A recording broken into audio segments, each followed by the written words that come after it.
It is the agenda for the 21st century you're living in today.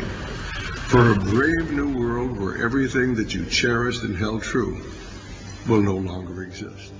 A 5.4 magnitude earthquake has struck central Italy. Early reports suggest it hit near the border between the regions of Marche and Umbria, and tremors could be felt as far away as Rome. Another natural disaster nightmare for central Italy. Just 2 months after an earthquake claimed nearly 300 lives, new tremors nearby have caused utter devastation. The earthquakes, measured at up to 5.5, then 6.1 magnitude, were followed by aftershocks. Authorities say the fact the first tremor was weaker than the second probably saved lives, as most people had already left their homes. The first one, this 5.5, was at 7:10 p.m., and the second was 8 times stronger.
Heavy smog across northern China has caused flight cancellations and road closures. In Beijing, visibility was less than a kilometer in some areas. Citizens are advised to reduce outdoor activities. Other provinces in northern China, like Hebei, Shandong, and Liaoning, have also issued smog alerts. An incredibly rare dolphin is now functionally extinct in Laos, according to the World Wildlife Fund. The Irrawaddy dolphin's Laotian population shrunk from 6 down to just 3 individuals, too few to ensure the population will survive. Fishing nets, especially gill nets, are the main culprit behind this quick decline. The nets are hard for the dolphins to see or find with echolocation, so they end up swimming into the nets and tangling themselves up, eventually drowning. The problem is called bycatch, and it doesn't just hurt the river dolphins. It threatens marine species all over the world. Every year, more than 300,000 whales and dolphins die after getting caught in fishing gear. There are still groups of Irrawaddy dolphins in other parts of Southeast Asia, but in most of those groups there are fewer than 100 dolphins left. Well, if you live in the northern United States, like all of us here, bundle up, because winters are coming. And it's going to be a cold one. A new climate study finds that as the Arctic heats, the bone-chilling and dreaded polar vortex moves towards Europe. But that means bitter cold then moves into North America, likely come February and March. Well, folks in the Northeast right now can expect some bone-chilling cold air outbreaks if we continue to see the polar vortex take that dip to the south. In fact, NOAA issued its winter outlook recently and is forecasting temperatures to be below average during the winter time, during the months of December through February for the northern parts of the country, and also above average precipitation totals. And when you factor in those very frigid cold air temperatures and also some more moisture around, that could also lead to some big snowstorms. So yeah, folks up north, you're going to need to brace for what could be a brutal and long winter.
world's animal species are dying, and humans are a big reason why. The World Wildlife Fund's Living Planet report shows global populations of wild mammals, fish, birds, amphibians, and reptiles declined 58% on average between 1970 and 2012. And it's not stopping there. If 1970 is our baseline, the world is on track to lose an estimated 2/3 of its wild animal populations by 2020. But the extinction rate shouldn't be a surprise. Well-known species like eastern and western gorillas are both critically endangered.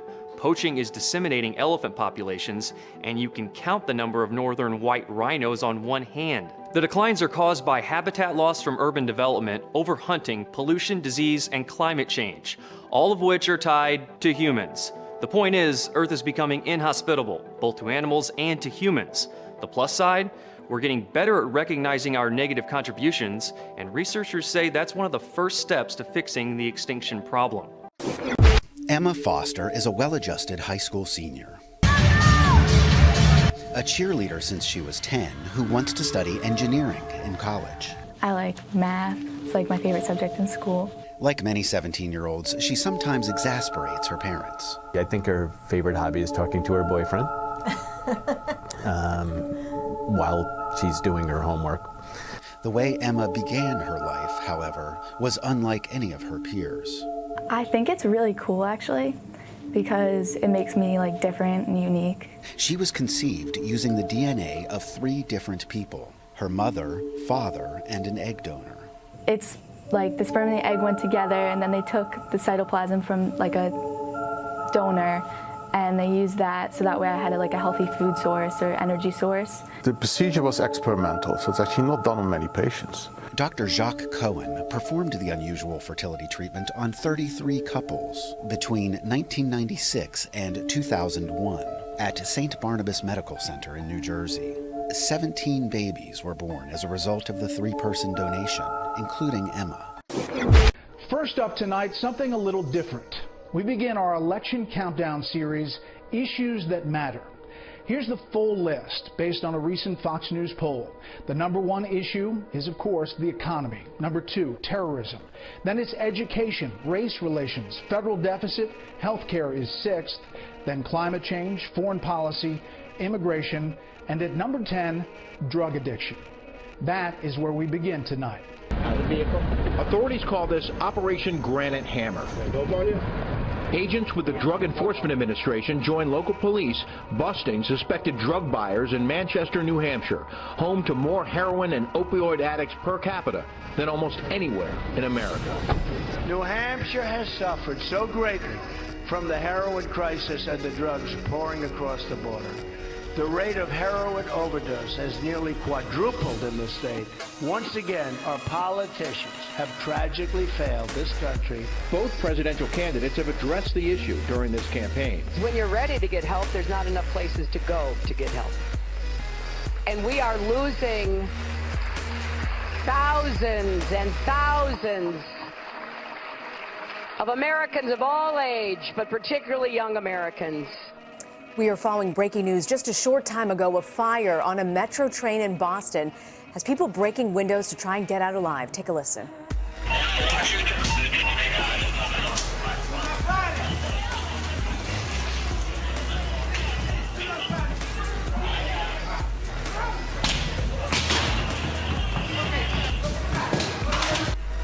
It towers above Frankfurt, and for many a collapse is unthinkable. Deutsche Bank's results have helped allay those fears to some extent.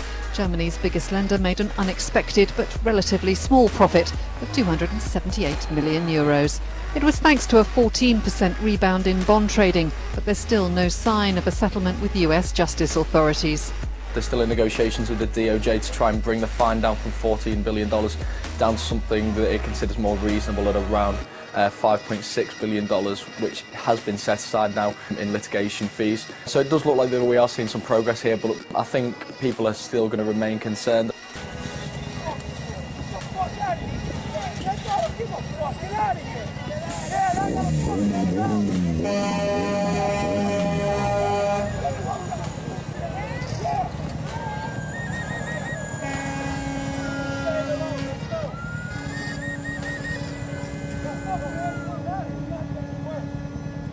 For the past 2 years, this has been the image of Venezuela. Long queues, outside shops selling price-controlled goods. And inside, empty shelves. Products, when available, are bought up within hours and often then resold on the black market. But in the last few weeks, something has changed. Go into a private supermarket in Caracas or in other major cities and you'll see this. A return of many of the goods that have not been available for months. Things like... Anybody who volunteers to serve in the Armed Forces of the United States deserves our gratitude and respect. Period. We are going to look into it and resolve it. Let's hope, right? Defense Secretary Ash Carter dealing with the fallout after the Pentagon told thousands of California National Guard soldiers to give back the enlistment bonuses, some of them as much as $15,000. Most of that money spent, some of it put into mortgages on houses, and now they've got to try to retrieve it. Rich Edson live from Washington with this. Rich, Congress is already looking into this, correct? Yeah, good morning, Martha. Good morning. And the House Oversight Committee is already requesting documents and information. The California National Guard. In a letter from Committee Chairman Jason Chaffetz and other senior committee members, Congress is asking for all bonus repayment information since 2002 and how much in bonus money the Guard has awarded or reclaimed. The committee is giving the National Guard until November 7th to provide that information. The Senate Committee on Homeland Security has a similar request. In response to this, the chief of the National Guard Bureau tweeted that the National Guard is working with the U.S. Army, the Department of Defense, and the California National Guard to resolve this in a way that's respecting both soldiers and our duty to taxpayers. President Obama has promised to leave America if Trump wins the election. Danny Gold at Liberty Writers reports. Yeah, he writes, oh man, if you were looking for some good news today, then do I have a doozy for you. He writes, if you have been online recently, then you know all about the rumors about what will happen if Trump gets elected. Obama's own press secretary has now come out and confirmed the biggest rumor of all. Trump will leave the United States for good if Obama will leave the United States for good if Donald Trump wins the election. Now, apparently, Barack Obama plans on moving his entire family to Canada if Donald Trump is elected president. So that would be that'd be great news, man. Fine, leave, go to Canada. Now, of course, the story started out as a rumor. However, a reporter decided to ask Press Secretary Josh Earnest for an honest answer about Obama's plans. And Earnest refused to deny the rumors and even said that Obama was campaigning to ensure that no one would have to leave America because of Donald Trump's presidency. Unreal. Republicans mock Donald Trump for his race rigging allegations. Some do. But now, 13 days until Election Day, there could be proof. That's right, Steve, because voters down in the great state of Texas, they're outraged. They say that their ballots were changed when they voted for Donald Trump, changed to Hillary Clinton. All right, even worse, officials are blaming the voters. Garrett Tenney is live from Washington, D.C. with shocking details. Hey, Garrett.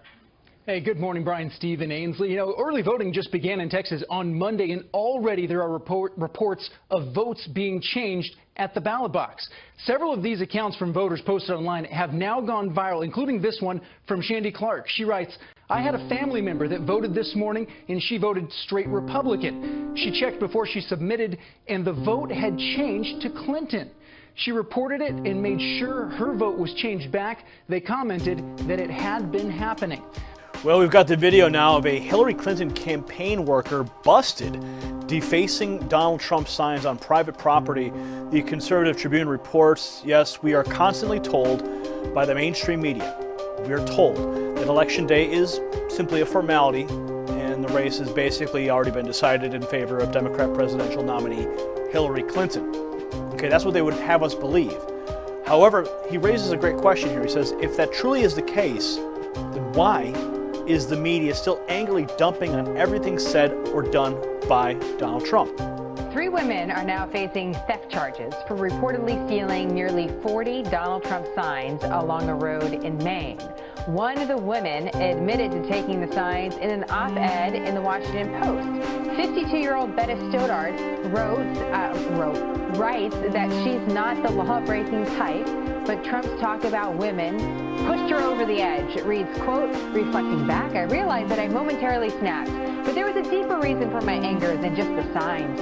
Over the past several weeks, grasping the depth of Trump's predatory behavior towards women throughout his adult life, and even worse, his denial of it, has simply become unbearable. I became unhinged.